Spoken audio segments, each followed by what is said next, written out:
I got the bloodlust. Me too. I want to kill. Let's kill.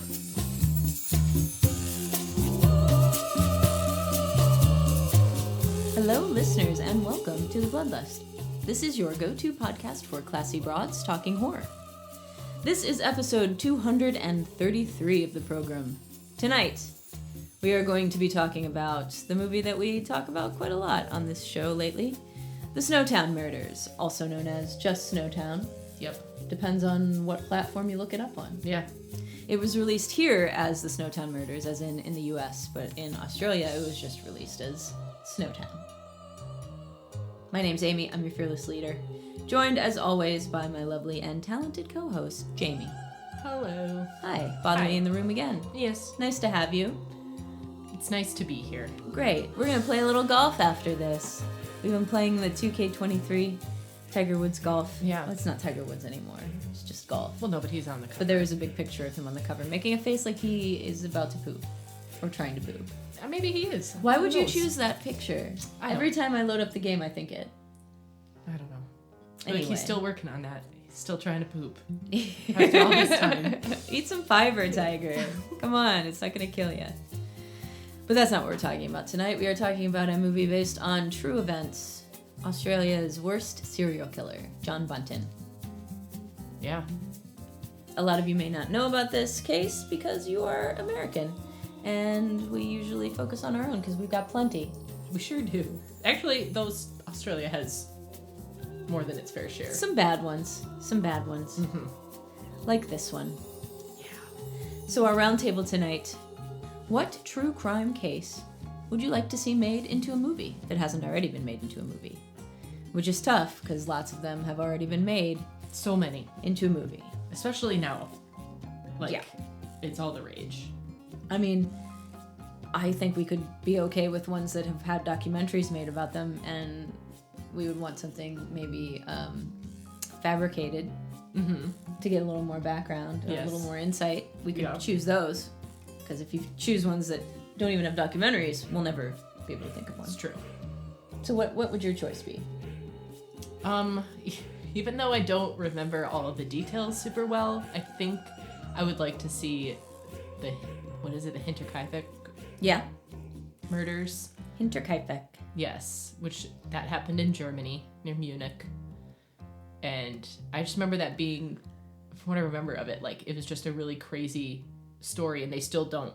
No, they don't It was know. never solved, so it's just, like, still a big mystery. It was maybe the father of the baby, but the father Yeah. of the baby was probably the dad.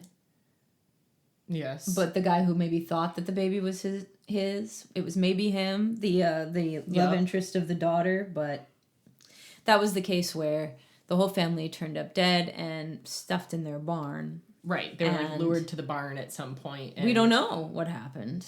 They just found their bodies in the barn, but the craziest thing about that case was that the person lived there on the premises for a while after the murders. Yeah. And continued to feed their livestock and stuff like that. And just lived there for a while. And there were signs before the murders that someone had been living secretly in their barn or on their premises somewhere. Which is creepy. And there's a really scary movie to be made from that I think story. so, too. Especially just the concept of someone, unbeknownst to you, living in your barn. Yeah. Like, it's just weird. Yeah, It's like it the- definitely has a lot of potential to have a good movie made about it. A creepy movie. Mm-hmm. Even if you don't solve it. You could even go supernatural with it. You could. If you wanted to. It hasn't been solved. Who's Right. to say that's not part of it? Who's to say it wasn't Casper and his friends? We don't Right. know. No one does. No one knows. Could be aliens. The one that I was thinking of, I can't really give because it's already been made into a movie and I haven't watched the movie yet. But I heard it wasn't Oh. very good. Which one? The Silent Twins. Oh, I didn't know that was made into a movie. Yeah, June and Jennifer Gibbons, the twins that had this weird language that they only spoke to each other and had this weird second life in their minds together, sort of like the girls from Heavenly Creatures and the weird crimes that they ended up committing. And how one of them, they felt that one of them had to die for the other one to live. Mm-hmm. Yeah, that's a crazy story. And how it seemed like one of them would always take power away from the other one. Fucking twins, man. And when she was away from her, she would end up doing better, but the other one would do worse. And then when they would get back together, it would switch. Weird. I think that would be an interesting story, but I just need to watch the movie and see how it is. But then the other one that I was thinking of, I just lost it. The one I had in my mind. Is the Mad Trapper of Rat River. The guy in, I think it was Nova Scotia? Sure. Somewhere in Canada, with this fur trapper who killed people that invaded on his territory and who was chased by the police through some really crazy manhunts where there were shootouts and he should have died numerous times. Yeah, but didn't. Yeah.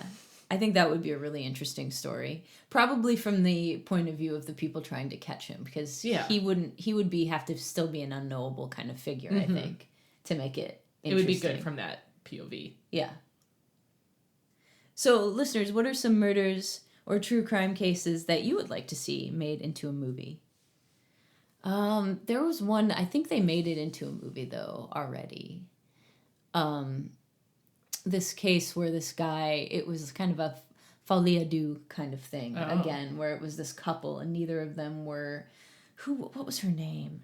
Neither of them were probably going to kill people on their own, but she kind of drove him and encouraged him to do it. He wasn't a good guy, but what was her name? I don't know. Now I can't remember. It was a married couple. But I think they kind of made The Hounds of Love based on this couple. Okay. I think they were Australian as well. Anyway. Gotta be careful with those couples. It's weird, like, those stories where that happens. Where like, people were on their wouldn't own, they were... Probably nothing would have ever happened, but, like, they found each other. And that was it. Yeah. Like Heavenly Creatures. Yeah. Like Heavenly Creatures. It's very unlikely that either of those girls would have committed murder. Right. If they hadn't met each other. But you never know. But they're crazy teenage, like, not even teenage yet, really. Were they? 15. Like, oh, okay, so they were. Yeah. Just crazy girls. Crazy girls. I wouldn't even mind the Slender Man, the Waukesha, Wisconsin stabbing. I would see that as a movie. Make it a supernatural thing, sort of. Make it seem like the Slender Man was real, and then have it all from their point of view. Or there's that one story about, man, I don't remember all the details of it, but it was a guy who'd killed a couple women, I think, and then he captured or, like, kidnapped this one woman and was going to kill her, or was, like, attempting to, but he, with a hatchet, chopped her arms off at her elbows, and she managed to get away and, like, held her her severed arms, and, like, she was naked and just, like, ran out of the woods for miles, right? Yes, and, like, flagged down a car. One, because, like, she sounds like an absolute badass, clearly, to get out of that situation, but just, like, to have severed arms and, like, be carrying them with your stumps, like, you'd have to have some really clever title with that one. Stumped. Yeah. Or something, you know. Yep. Yeah, that's I forgot about that story. Or the weird story of was that the same? It might have been the same. Weren't those the people that were attacking people in the national parks?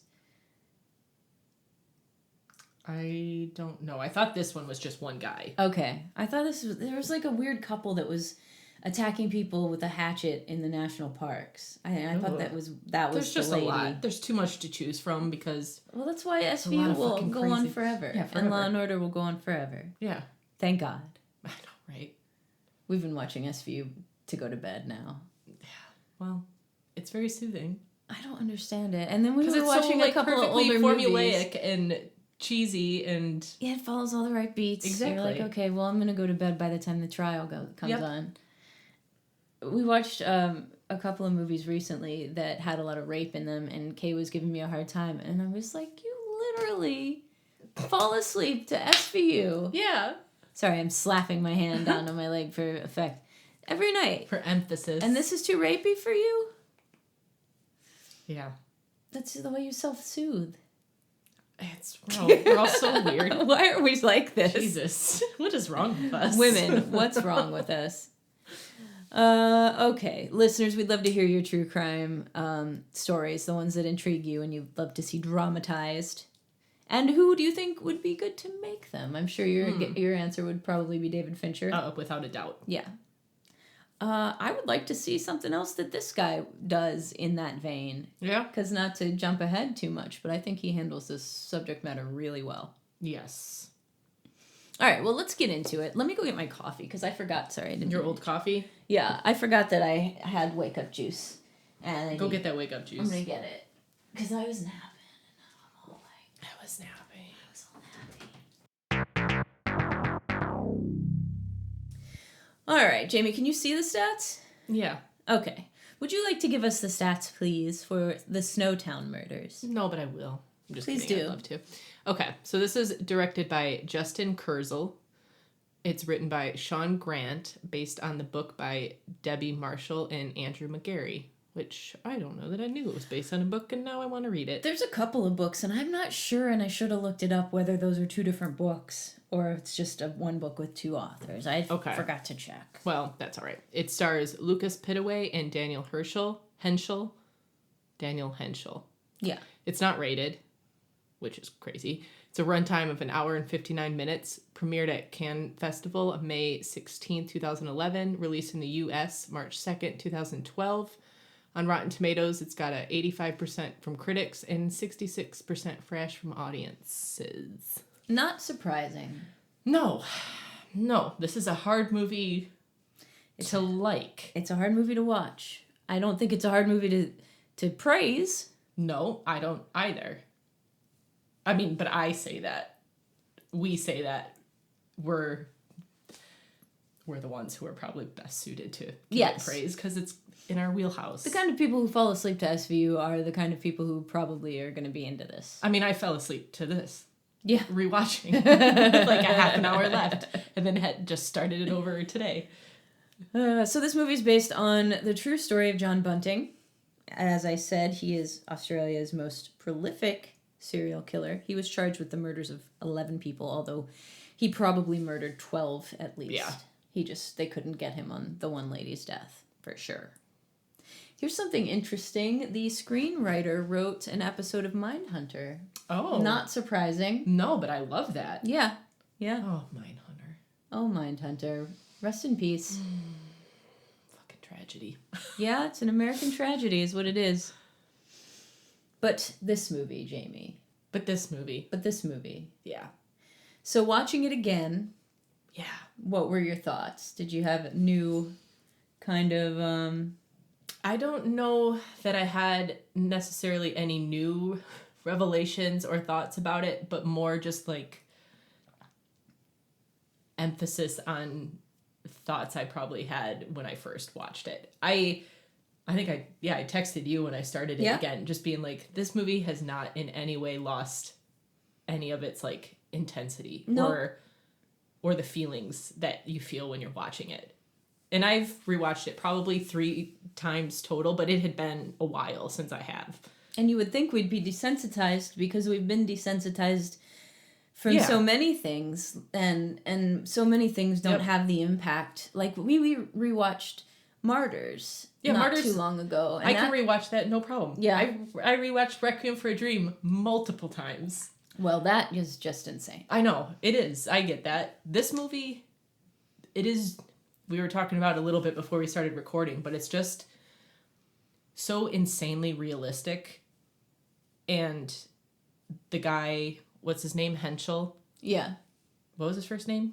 Was it Daniel Henschel? Daniel Henschel. He does such an insanely, impressively good job at playing the lead character that I think that is just one of the handful of reasons why this is so impactful, like why it has such an impact. It's because it's so, you buy it 100%. There is no moment throughout this movie where like he kind of wavers.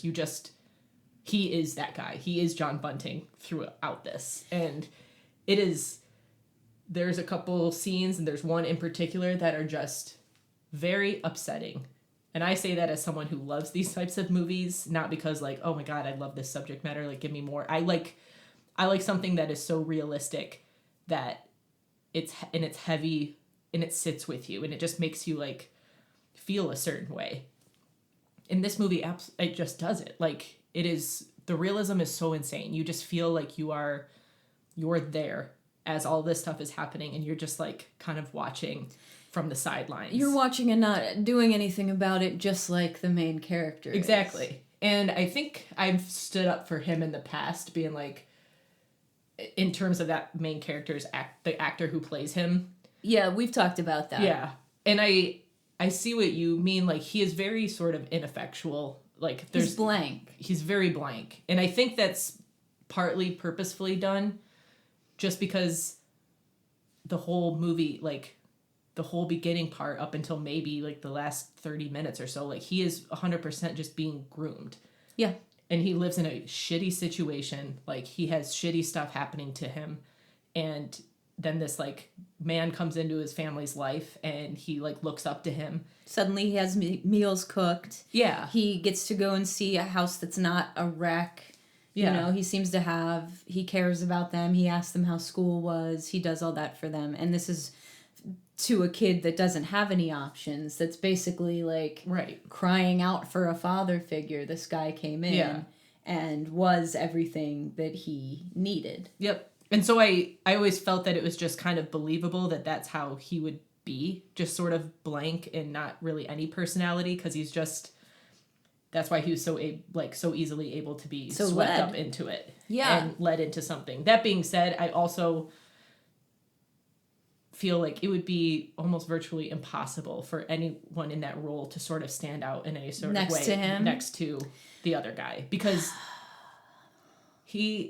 everything, even just close-up shots where you see his eyes, which they show like quite a few times, like he's just in him. And it's like a fucked up thing. We were talking about, like, I wonder if this movie, like, doing this, like, messed with him at all. If I'd be hard pressed to think like it didn't, or hurt his career. Like, it's crazy. And I think that's part of one of the main reasons I love this movie so much is that performance. That performance is so good. And it feels so realistic. And it's a true crime story that is upsetting and intense anyways.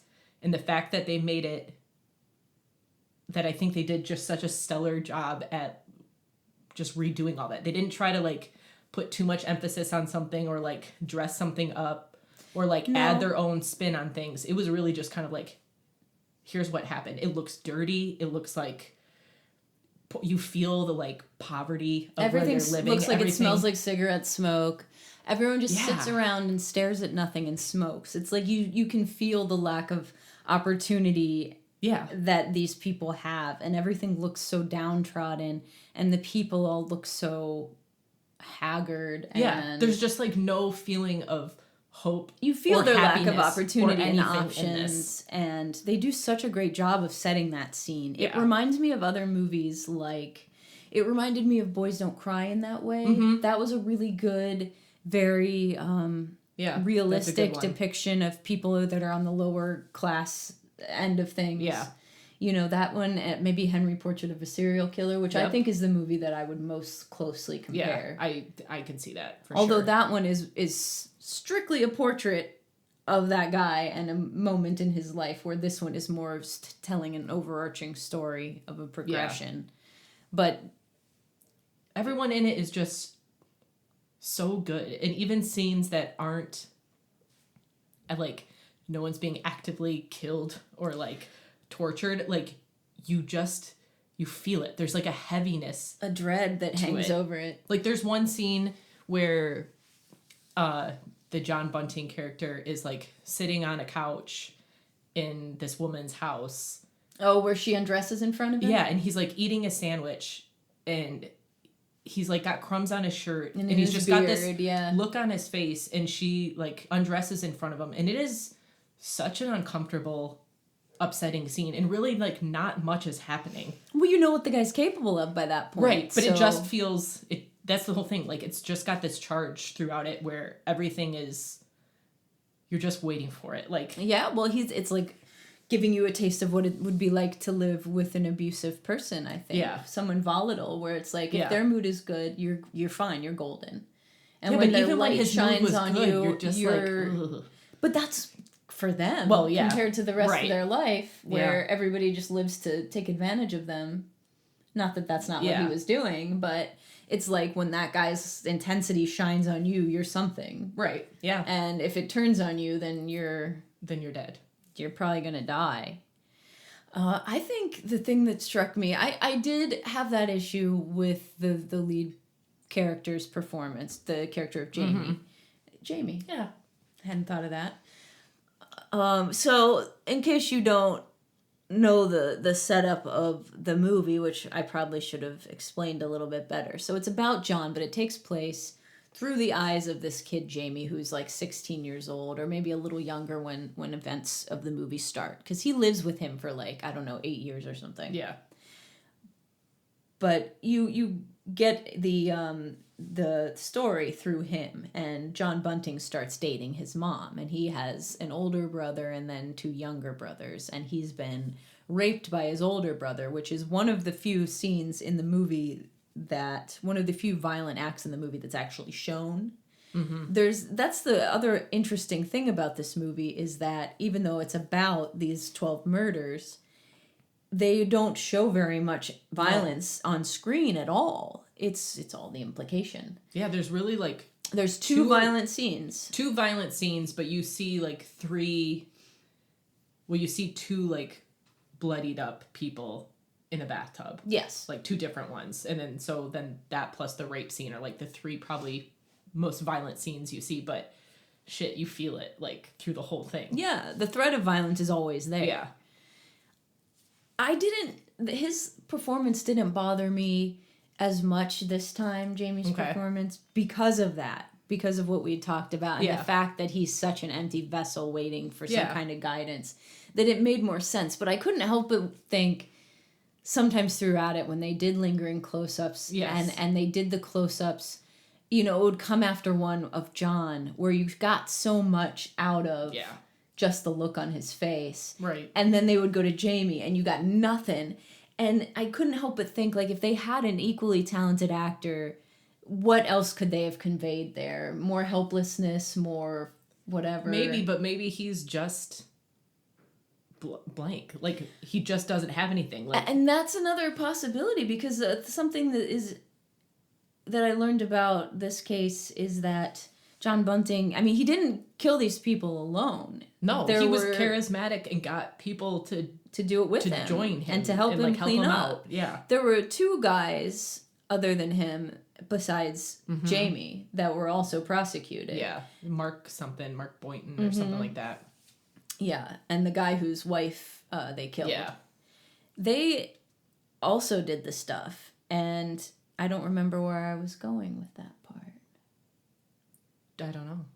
Just that he didn't do it alone. Was able to get people, like, he's obviously a more charismatic individual. So right. The thing that it was interesting about it is that a lot of the people involved, people that knew about it, people in his circle, were really low intelligence people. And so he picked people on purpose that were easily led. Yeah. And he got to be this leader of these people. Yep. Something that got me this time, I think, was really just the direction. I think this is a really well-made movie. I think that the way that he chooses to show the events and how things are happening that you don't necessarily pick up on right away. Mm-hmm. Certain times that killings happen and they just kind of ease little things in, or they showed just the bathtub, the bloody bathtub, and didn't show anything. Yeah. And, I liked the what was suggested as opposed to what was shown. And I liked there's some really great editing in it, too. There's just great little interstitial shots of, like, what he decides to show that sets the scene of just, just things like an ashtray filling up with rain and different things that he would show that just, to me, encapsulated everything so well. Yeah.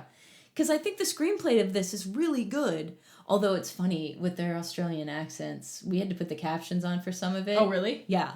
And even the captions couldn't pick up. It would just say, like, mumbles. Indecipherable or something. Yeah. Yeah, unintelligible.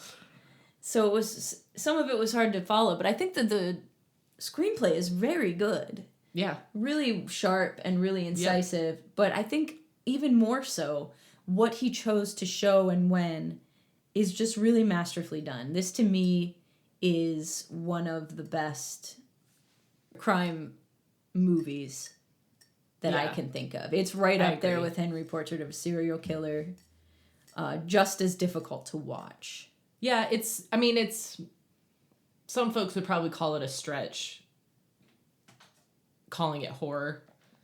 I guess. Because, you cannot deny that the acts that take place within it and the whole thing itself, that it's horrific. So there's that. And, obviously, this is my preferred part of horror. Yeah, this is your subgenre. This and so found footage. I will stick up for them, like, any day, all day. But I know there are some who'd be like, this is more like... This is a crime thriller. It's a crime thriller. But, that being said, like, this is just still such an upsetting movie. To me, that is so much more than thrilling. And it does it in a way that I think only horror is generally, like, good at doing. So I think it's, like, the right home for it. And when you talk about, like, good, like, solid direction choices and stuff, especially, like, I just think of two scenes in particular. One, the rape scene where he's raped by his brother. The way the camera stays outside of the room and just so where it's just down the hall and you see it and it's just holding on it. Yeah. And you, like, want it to stop and you want it to, like, it goes on. Look away and it just watches and it's so realistic and it's so upsetting and you just see him. And it's also every day you hear the TV playing in the background. Yeah. Like, it's the way that it was done was really good. Yep.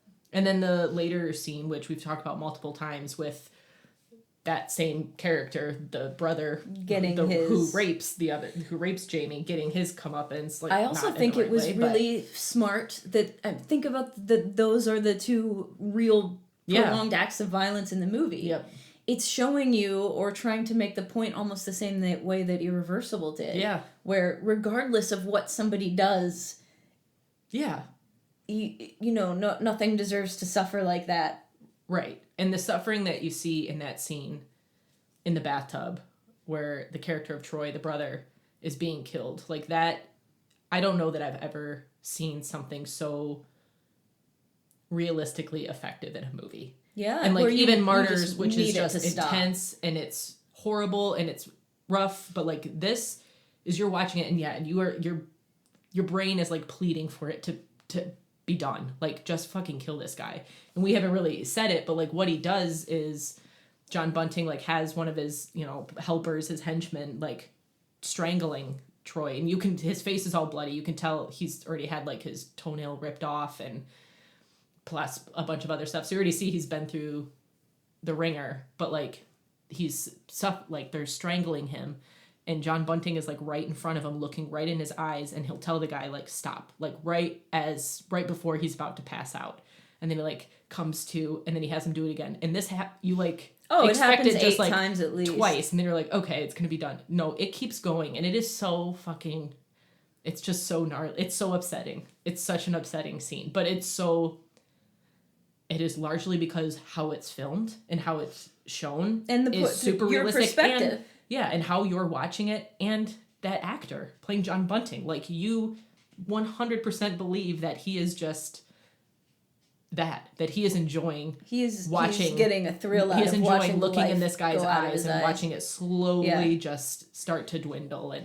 And then also, we talked about it a little bit before recording, but, like, just the choice to not necessarily show all of the killings, but what they do is they play the voice messages. So what John Bunting did was, like, before he killed someone, he would have them, like, do a voice recording. He would record them saying things like, "Hi, Mom, I've met someone and I'm moving away. Don't call me, don't look for me." And he did that to keep the impression that they were still alive somewhere, so that he could continue to collect their, like, disability checks or social security checks, all that stuff, so he could keep getting money from them. But, like, so you don't see the murders of all these 11, 12 people, but it plays their voice messages. And what was their last moments. Yeah. And so even just knowing that and hearing that. And just the amount of them that kept playing and playing and playing. And sensing that like you get the sense of that sort of fear in their voice, like just slight wavers and stuff, especially like when he kills that one guy's wife. Mm-hmm. And she's talking about the kids and stuff. Like, once you know that's what's happening and that's what those recordings are, like, you don't need to see the murders. Like, you don't need to see it. You know how horrible it is. Also, he shows Jamie, like, the barrels. Like, when he first reveals that, and that's what he did. So he had bought this space that was an old abandoned bank, and he would put the bodies in barrels and just keep them in there. Yeah, he tried to burn them with acid, but acid doesn't really eat through a whole body because you've got so much water in your body, it doesn't break it down all the way. It neutralizes it. Yeah. It's just... You know what my favorite... so well done. My favorite part about the scene in the bathroom is the moment where Jamie leaves mid... Mm-hmm. And he goes and sits outside, and it's raining out there, and there's kids riding their bikes by, and he's just watching them. I thought that was so powerful. Yep. Just seeing him looking out and seeing, like, people are having a regular life right now. Yeah, they have no idea what's happening inside. And these kids are having a regular life. I thought that was so good and so powerful. And the scene, oh my God, like, all of it. Again, this is just a very upsetting movie, but the scene where John Bunting has the younger brother... like, wear a dress and stand on a chair outside and holding 2 cinder blocks in each hand, like, one in each hand.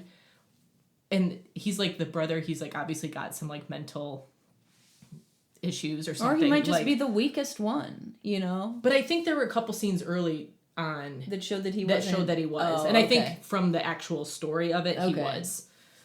But, like, that was just... He's just sitting there watching him, like... just watching. And for the longest time, you don't see what he's looking at. Right. You just wonder, like, what is this guy doing now? You see him grab the bricks, and then he goes outside, and he's just sitting there watching. And then you see what it is he's watching. Yeah. And you're like, Jesus, man. Like...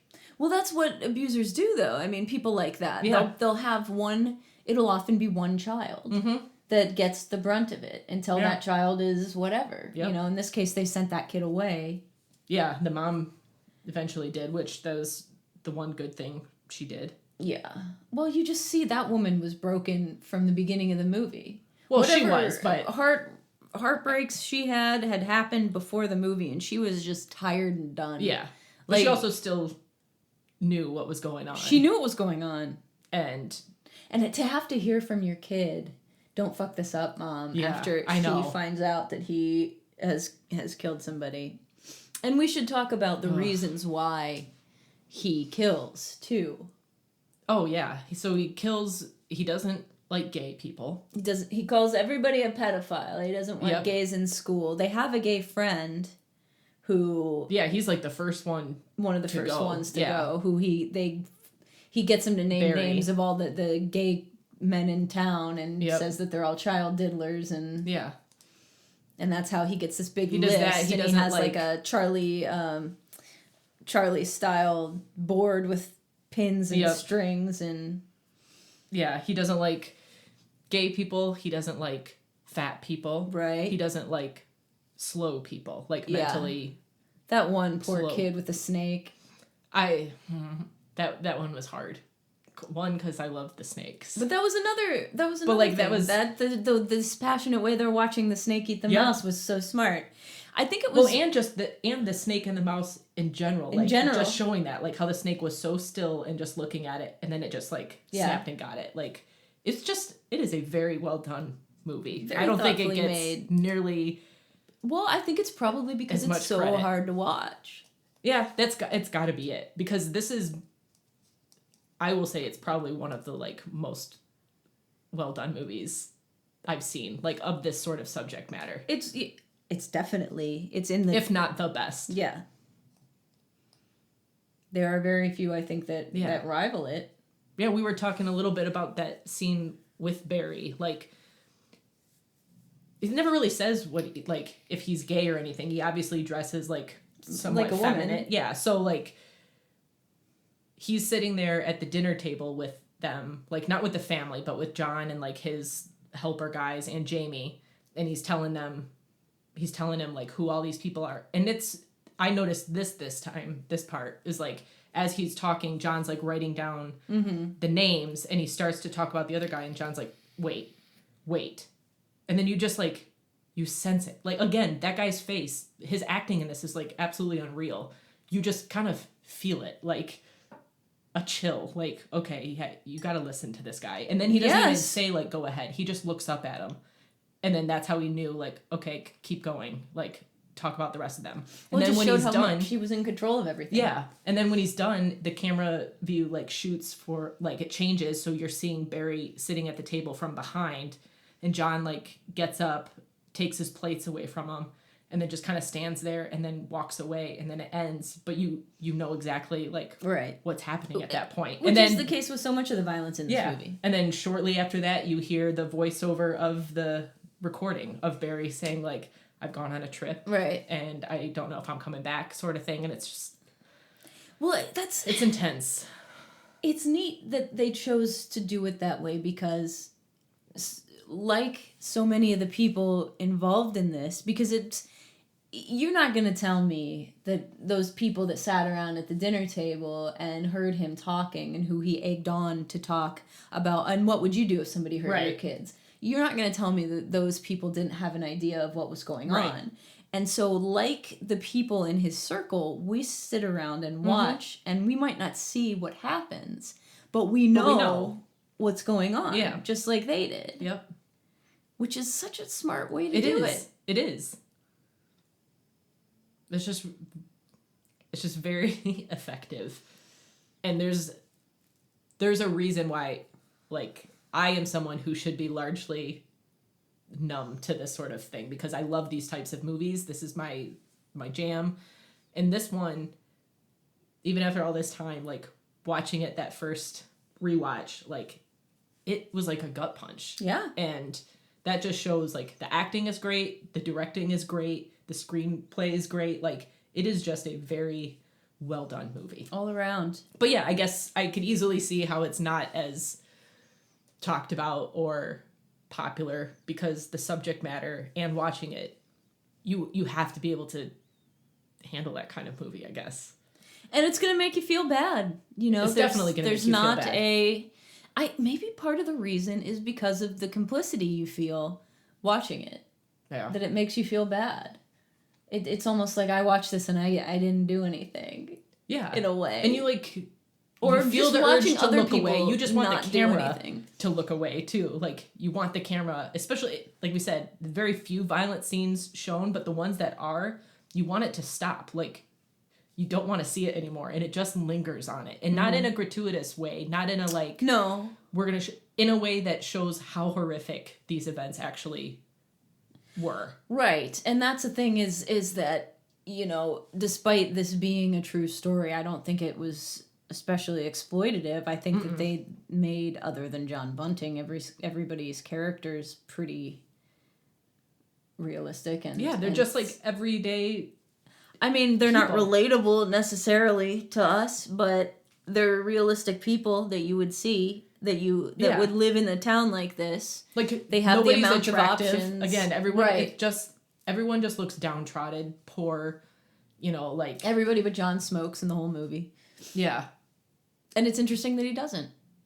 And it's interesting that he's always eating food and making nice food and trying to because he's seen as the bright light. Yeah. The golden boy. That's probably why they all knew what was happening but didn't. Because he was cooking for him. Because he's cooking for him. And he's like, I'll forgive a lot of sins if somebody cooks for me, man. And he's different. He's, you know, he comes in and he's like got these ideas and he's like motivated to do things. Sure, they're bad, but like... But he's a mover. He's a mover. He doesn't just like sit around, collect a check. Not saying that that's bad. They're obviously all in a rough situation, but like he is, like you said, like a bright light. He is something different that has now joined their ranks. And gave them something to do. Yeah.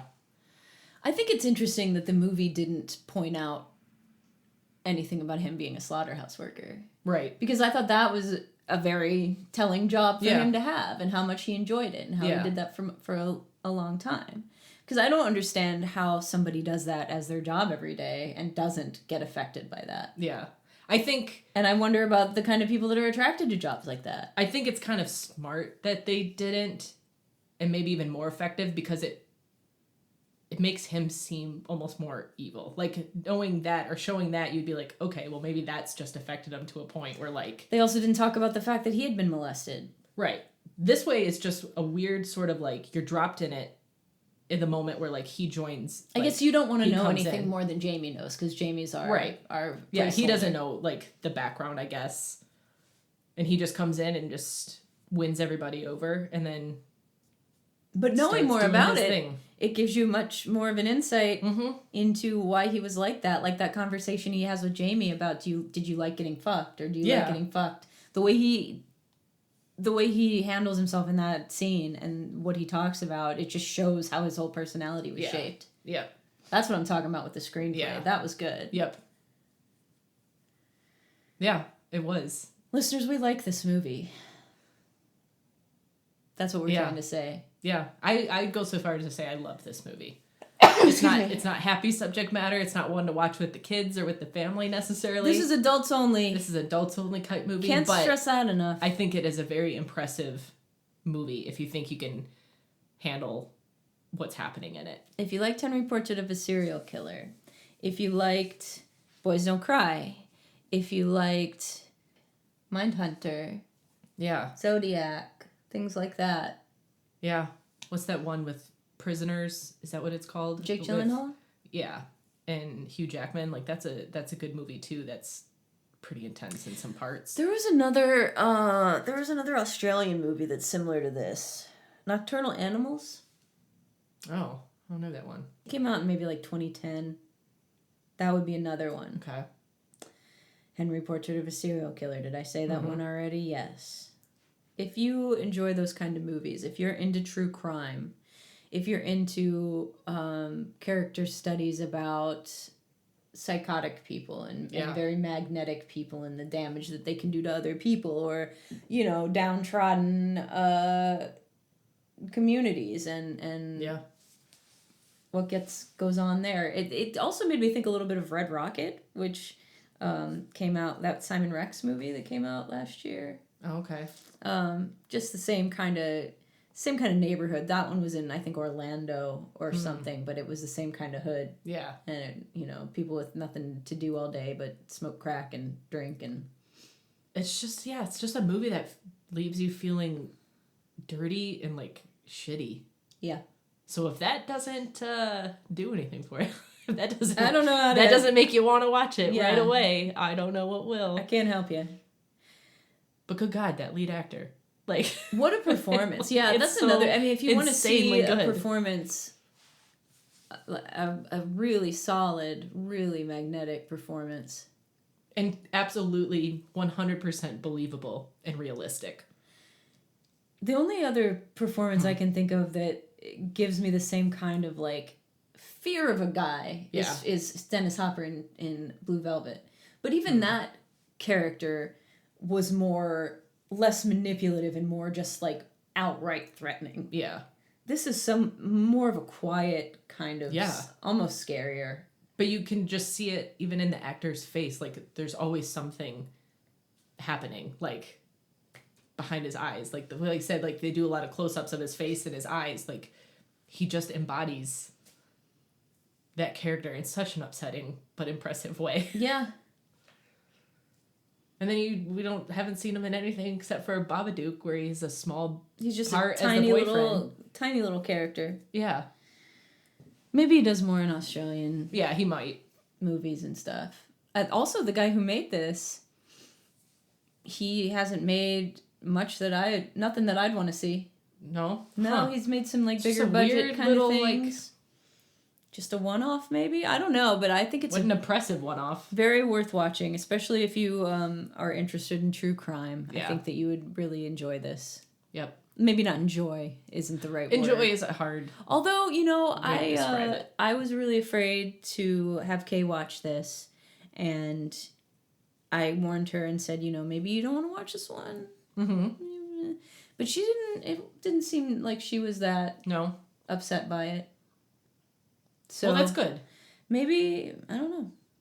Maybe I don't think we're overselling stating it. I don't think so. But maybe we're just more... Maybe I've desensitized her more than I thought Yes. I had. I don't know. She still doesn't like when needles go into eyes. That's for true. Well, okay. It's fair. Nobody likes that. Who likes that? She So, didn't like the toenail coming off either. I'm going to rate this a 4.5 because I didn't like when they killed the dog. Sorry about the spoiler. I think it's a testament to the movie and its quality and its intensity that I forgot that they killed a dog in it. Mm-hmm. Because but that also is just a very telling scene. It's a scene that furthers the plot. Yes, it's not just thrown in for like shock value. Trigger warnings for this one. There's rape. There's animal abuse, animal torture. Although the kangaroos in this were not real. Oh, really? Yeah, no animals were harmed. Oh, I thought they were real. Okay. Different movie. I mean, because I know you can hunt them. You can in Australia, but so they are not real. In okay, this. wow, they look very real. Yes, they do. Much like everything else in this movie. It's funny how delightful I can find mashing a baby up in a bucket to be in The Witch, and how upsetting mashing kangaroos in a bucket up is in this. The dog scene is crazy because it's really such one of your first glimpses into like nothing matters to him. Like he has no feeling of anything. No, everything there's no loyalty dispensable. To that dog. Yeah, he was just like, you see him call her over and like pet her and like, hey girl, blah, blah, and then he's like, I don't care. Like, I don't care. Shoot my dog. Kill her. I don't care. She doesn't mean anything to me. And it's like, what? The only reason I'm taking it down a 0.5 star, because this is a 5-star movie, is because as soon as I saw the dog, I was like, oh fuck, they're gonna kill the dog. Yeah, you know. And then he replaces her. Like you see a new dog a little bit later. And because like, that's how he did is. with people too. And you could see towards the end of this how he was planning on replacing Jamie. Oh yeah. Because there's a very telling scene in the beginning, first act of the movie, where he ends up, when he's really getting taken with John Bunting, where Jamie and John both shave their heads. Yeah. And it's like a bonding thing for them. And later on in the movie, after Jamie and John have had some clashes and stuff, and Jamie's pushed back a little bit, you see that John and the younger brother have shaved their heads. Another very telling, smart scene. Yeah, it's a 5-star from me. Absolutely recommended, although not to children. People who like fun horror, you know, and don't like stuff that's maybe a little more serious and a little more dark. This kind of dark, real world type dark. You're gonna probably be upset. not gonna enjoy this. Yeah, maybe just stay away. Not fun. It's not a fun ride. No, that is for true. It's impressive, especially knowing that like the main actor hasn't done much more that we are familiar with. The director hasn't, so it's really kind of wild that this is just such a impressive sort of one-off movie that was made about a true crime story that is very horrible and upsetting. Very horrible and upsetting. And I think we said it last time too, but like if you're not familiar with it, you might like to listen to like the case file episode. Oh, about that. About this. I went to download that episode and they've taken it down. No. Because they had some outdated LGBT kind of language in it. And they wanted to update it, so they're rewriting it. Okay, well. There was a pretty decent, it was called Crimes That Shook Australia, I think. TV episode about it, which is free on Tubi or Freevee if you want to watch it with ads. But that one is just called like the Snowtown Murders or Snowtown the Bodies in the Barrel or something like that. Okay. But so when it comes back on, definitely the case file episode when they put it back up is the definitive. Yeah. Plus, there's the book that the movie is based on. Also, it is worth noting that the movie actually went light on the torture. And I mean, like we said over and over, there's not a ton of overt violent scenes in this, but you get the idea that they're torturing, and they actually leave off some of the worst things that they did. Yes. So, in case you think the movie treads the line into exploitation, they held back a little. They held back. And I think that was the way to do it. I think what they chose to include and show was smart. Yes, I agree. It didn't make it overdone. If they had done any more, I think it would have felt like they're focusing too much on that. I like that you get way more of a sense of him as just this like foreboding, scary. And they don't leave the storyline of Jamie. They let that be the central story. Yeah. Well, they're all in jail now, where they should be. Jamie's gonna be out soon. Well, he has the opportunity to be. Yes. Whether he'll be paroled is... We'll see. Yeah, they might look more kindly on him since he was the one who his testimony went a long way into putting the rest of them away. And he very much was groomed. Oh, absolutely. I mean, there's no denying that. So he paid some time. 25 years? Yeah. Yeah. I mean, I'm not the parole officer, but I'd probably say, depending on how he was in jail. Yeah. I would say he probably has,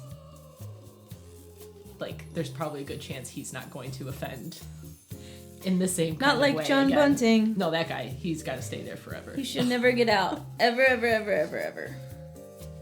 Yikes. Well, listeners, that has been our episode on Snowtown. We finally did one. Yay. Yay. Not that we're not going to probably end up bringing it up again on future episodes, because it's a really good movie. One of the top movies I think that we've reviewed on this show. Yeah.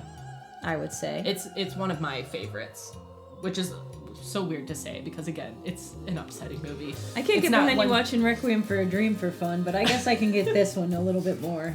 I understand it. Yeah, You don't have to explain yourself to us. Good. Because I don't know how to. I am what I am. I am what I am. So, listeners, for our next movie, we are going back to newer releases.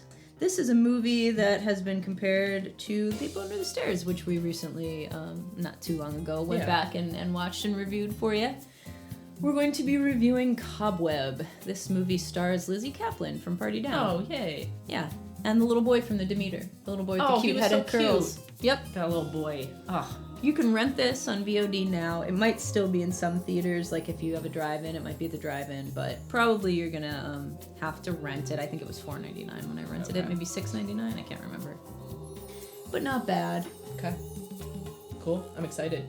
Yeah. I've heard very little about it, but I have heard of it. Well, we hope that you will watch it, and we will watch it, and then in 2 weeks, we'll get back together and we'll talk about it. Also, who's the other guy in it? Isn't it Anthony Starr? He's from The Boys. Oh, I didn't know that. He plays Homelander in The Boys. An Australian actor, I think. Oh, okay. Yeah. I don't remember if he has an accent in the movie or not. Well, it's hard to say. We'll find out. Yeah, we'll find out. And we'll let you know in 2 weeks. Yay. So thank you, Jamie, for joining me. You're welcome. Let's go play some golf. Let's go play some golf. Let's go play some motherfucking golf. Motherfucking golf. And until next time, listeners, I've been Amy. I'm Jamie. Thanks for listening, and good night. Bye. And hail Ratma. Always. Praise his name.